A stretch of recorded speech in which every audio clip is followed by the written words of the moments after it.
मिली मुझे एक दिन की भी बादशाही, तो वह दोस्तों मेरी रियासत में हमारी दोस्ती के सिक्के चलते।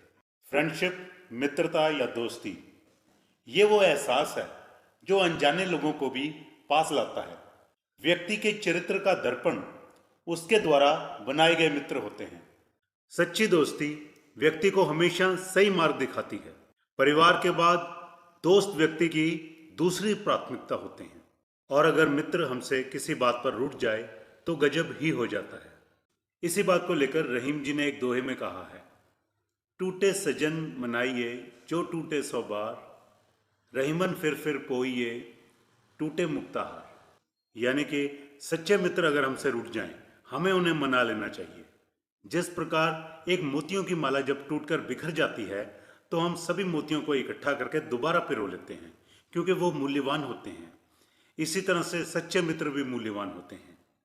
अगर वो हमसे किसी बात पर रूठ जाएं, हमें उनको मना लेना चाहिए, हमें उनको खोना नहीं चाहिए।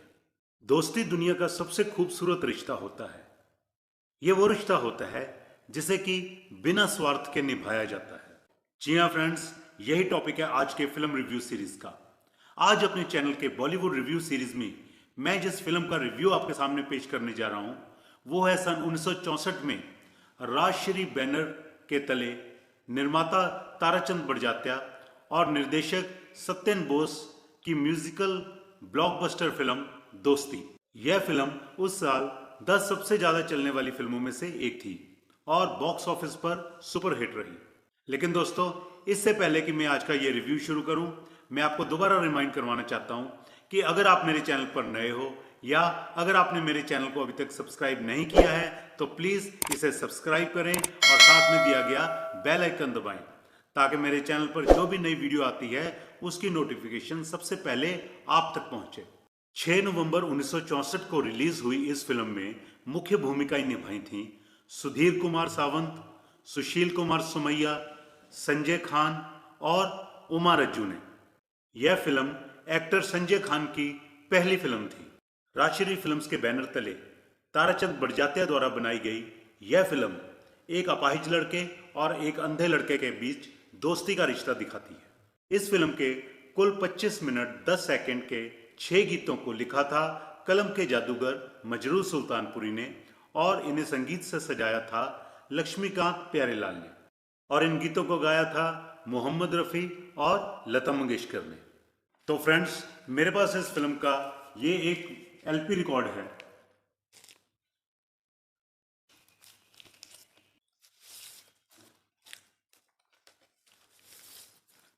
तो फ्रेंड्स, ये वो एलपी रिकॉर्ड है और इसे ओडियन कंपनी ने रिलीज किया था। तो इस रिकॉर्ड के साइड 1 पर टाइटल म्यूजिक के अलावा गाने हैं चाहूंगा मैं तुझे, राही मनवा दुख की चिंता, मेरा तो जो भी कदम है, ये मोहम्मद रफ़ी द्वारा गाए गए हैं। और साइड 2 पर जाने वालो जरा मोहम्मद रफ़ी द्वारा, गुड़िया कब तक ना हंसोगी लता मंगेशकर द्वारा गाया गया है, और मेरी दोस्ती मेरा प्यार मोहम्मद रफ़ी द्वारा गाया गया है। तो यह 33.5 आरपीएम का रिकॉर्ड, जैसे मैंने बताया, ओडियन कंपनी द्वारा रिलीज किया गया था। अगर इस फिल्म द्वारा जीते गए अवार्ड्स की बात करें तो इस फिल्म को 1965 में आयोजित फिल्म फेयर अवार्ड्स में कुल 7 नॉमिनेशंस मिली और इन 7 नॉमिनेशंस में इसने 6 अवार्ड्स जीते। Filmfare best film award मिला निर्माता ताराचंद बड़जात्या को। फिल्म फेयर बेस्ट स्टोरी का अवार्ड मिला राइटर बान भट्ट को। गोविंद मुनीज को Filmfare best dialogue writer का अवार्ड मिला। Filmfare best music director का अवार्ड जीता म्यूजिक डायरेक्टर्स लक्ष्मीकांत प्यारेलाल ने। इस फिल्म के गीत चाहूंगा मैं तुझे सांझ सवेरे के लिए film fair best playback male singer का अवार्ड जीता मोहम्मद रफ़ी ने, और इसी गीत के लिए फिल्म फेयर बेस्ट लिरिसिस्ट के रूप में मजरूर सुल्तानपुरी को इस अवार्ड से नवाजा गया। हालांकि डायरेक्टर सत्यन बोस को फिल्म फेयर बेस्ट डायरेक्टर के अवार्ड का नॉमिनेशन तो मिला, लेकिन ये अवार्ड जीता इस साल the great showman Raj Kapoor ने अपनी फिल्म संगम के लिए।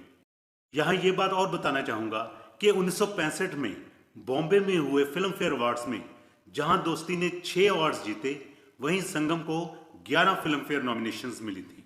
इस फिल्म को 1965 में हुए मॉस्को इंटरनेशनल फेस्टिवल में ऑफिशियल इंडियन एंट्री के रूप में प्रदर्शित किया गया था। इस फिल्म के गीत इतने लोकप्रिय हुए कि आने वाले सालों में कई फिल्मों में इन गीतों का जिक्र किया गया। 1992 में अक्षय कुमार की फिल्म खिलाड़ी में दो लोगों को दोस्ती फिल्म के गीत राही मनवा दुख की चिंता क्यों सताती है, ये गीत को गाते हुए दिखाया गया। 1966 में शशि कपूर, किशोर कुमार, ओम प्रकाश और महमूद की फिल्म प्यार किए जामे महमूद को इस फिल्म के गीत कोई जब राह ना पाए मेरे संग आए, ये गीत गाते हुए दिखाया गया। और तो और दोस्तों, इस फिल्म के गीत चाहूंगा मैं तुझे सांझ सवेरे को 1987 में आई फिल्म मिस्टर इंडिया के गीत ना मांगू सोना चांदी में एक पैरोडी के रूप में रखा गया है। इस फिल्म के एक्टर सुधीर कुमार सावंत के बारे में सोशल मीडिया पर एक अफवाह फैली थी कि उनका मर्डर हो गया है। कुछ जगह पर तो ये भी बात फैली थी कि उनकी मौत गले में हड्डी फंसने की वजह से हुई थी, लेकिन उनकी बहन सुचित्रा खोपकर ने यह साफ किया है कि ऐसा कुछ नहीं हुआ था। सुधीर कुमार की मौत सन 1993 में कैंसर के कारण हुई थी, जबकि सुशील कुमार ने 1967 में तकदीर फिल्म में काम करने के बाद फिल्में छोड़ दी थी और एयर इंडिया में नौकरी कर ली थी। इस फिल्म की लोकप्रियता के बारे में एक और किस्सा मशहूर है। सन 1971-72 में जब भारतीय क्रिकेट टीम अजीत वाडेकर की कप्तानी में वेस्ट इंडीज गई तो उन्हें यह जानकर बहुत हैरानी हुई कि दोस्ती फिल्म वेस्ट इंडीज में भी बहुत लोकप्रिय थी। तो चलिए फ्रेंड्स, अब हम इस फिल्म की कहानी की तरफ चलते हैं। रामनाथ गुप्ता उर्फ रामू यानी कि सुशील कुमार के पिता एक फैक्ट्री दुर्घटना में मारे जाते हैं, लेकिन फैक्ट्री के मालिक उनकी मौत का हर्जाना देने से मना कर देते हैं। रामू की मां इस बात को बर्दाश्त नहीं कर सकती और नतीजन वो भी दम तोड़ देती है। उधर एक सड़क हादसे में रामू की भी एक टांग कट जाती है। बेघर रामू जब बंबई की सड़कों पर भटक रहा होता है तो उसकी मुलाकात एक अंधे लड़के मोहन यानी कि सुधीर कुमार से होती है। इन दोनों की कहानी एक जैसी ही है। मोहन जब गांव में था तो उसकी आंखें चली गई थी। मोहन की बहन गांव छोड़कर शहर में आकर एक नर्स बन जाती है ताकि वो अपने भाई मोहन की आंखों का इलाज करा सके। अब मोहन अपनी बहन को ढूंढता हुआ शहर में आता है। इधर रामू और मोहन में दोस्ती हो जाती है। वो दोनों गलियों में गाकर अपना पेट भरते हैं। एक दिन इन दोनों दोस्तों की मुलाकात एक अमीर घर की छोटी लड़की मंजुला उर्फ मंजू से होती है। मंजुला बीमार रहती है और उसके परिवार को उसकी देखभाल के लिए एक नर्स की जरूरत होती है। डॉक्टर मीना को मंजुला के घर ले आते हैं। मीना असल में मोहन की बहन है जो कि गांव छोड़कर शहर में आकर नर्स बन गई थी। इधर रामू आगे पढ़ना चाहता है।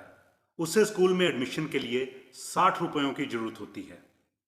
वो ये पैसे मांगने मंजुला के घर जाते हैं, लेकिन मंजुला का भाई अशोक यानी कि संजय खान उन्हें 5 रुपए देता है और उन्हें ताकीद करता है कि वो आइंदा वहां ना आए।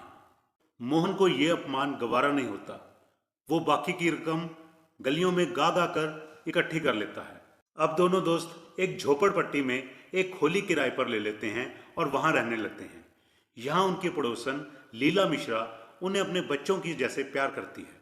अब रामू स्कूल में एडमिशन करवाने जाता है, लेकिन स्कूल के हेडमास्टर यानी कि अभि भट्टाचार्य ये कहकर रामू को मना कर देते हैं कि रामू की जिम्मेवारी लेने वाला कोई तो होना चाहिए। क्योंकि उसके पास जिम्मेवारी लेने वाला कोई नहीं है तो वो कहते हैं कि कानूनन तुम्हें स्कूल में दाखिला नहीं दिया जा सकता।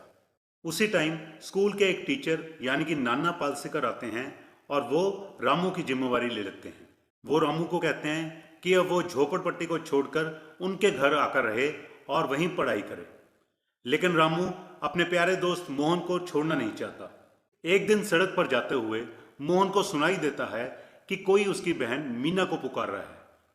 मोहन को एकदम से अपनी बहन दिखाई देती है, लेकिन जब वो मीना से मिलने मीना के पास जाता है तो मीना, जो कि उस समय संजय खान यानी कि अशोक के साथ होती है, उसे पहचानने से इनकार कर देती है क्योंकि अपने भाई को एक भिखारी के रूप में देकर उसको शर्मिंदगी महसूस होती है। लेकिन बाद में मीना अशोक को सब सच बता देती है। इधर मंजू की भी डेथ हो जाती है। एक दिन झोपड़पट्टी में हुई लड़ाई में पुलिस रामू को हिरासत में ले लेती है। शर्मा जी उसकी जमानत करवाते हैं, लेकिन उसको ये कह देते हैं कि अब वो उसे झोपड़पट्टी में रहने नहीं देंगे। रामू मान जाता है और शर्मा जी के घर रहने के लिए चला जाता है। इसी बीच शर्मा जी की भी डेथ हो जाती है। अब रामू के पास फीस भरने के लिए पैसे नहीं होते। जब मोहन को इस बात का पता चलता है तो वो बीमार होने के बावजूद भी गलियों में गाकर अपने दोस्त रामू की फीस के लिए पैसा इकट्ठा कर लेता है और बिना किसी को बताए रामू के स्कूल जाता है और उसकी फीस वहां जमा कर देता है। मोहन बीमार पड़ जाता है और उसे हॉस्पिटल में दाखिल करवाना पड़ता है। मीना, जो कि इसी अस्पताल में एक नर्स है, वो बिना बताए उसकी देखभाल करती है। रामू इम्तिहान में फर्स्ट आता है, लेकिन जब उससे फीस के बारे की सच्चाई पता लगती है तो वह अपने दोस्त मोहन को मिलने हॉस्पिटल में जाता है और यहाँ सारी गलतफहमियां दूर हो जाती हैं और बिछड़े हुए दोस्त वापस मिल जाते हैं। तो फ्रेंड्स, कैसा लगा आपको मेरा ये रिव्यू? अगर आपको मेरा ये रिव्यू पसंद आया हो तो प्लीज़ इसे लाइक करें और अपने सभी ग्रुप्स में इसको शेयर भी करें। तो फ्रेंड्स, चलते चलते मैं दोबारा से आपको रिमाइंड करवाना चाहता हूं कि अगर आप मेरे चैनल पर नए हो या अगर आपने मेरे चैनल को अभी तक सब्सक्राइब नहीं किया है तो प्लीज़ इसे सब्सक्राइब करें और साथ में दिया गया बेल आइकन जरूर क्लिक करें ताकि मेरे चैनल पर जो भी नई वीडियो आती है उसकी नोटिफिकेशन सबसे पहले आप तक पहुंचे। तो फ्रेंड्स, आज के वीडियो में इतना ही। बहुत जल्द मिलते हैं एक और नई वीडियो के साथ। तब तक के लिए धन्यवाद।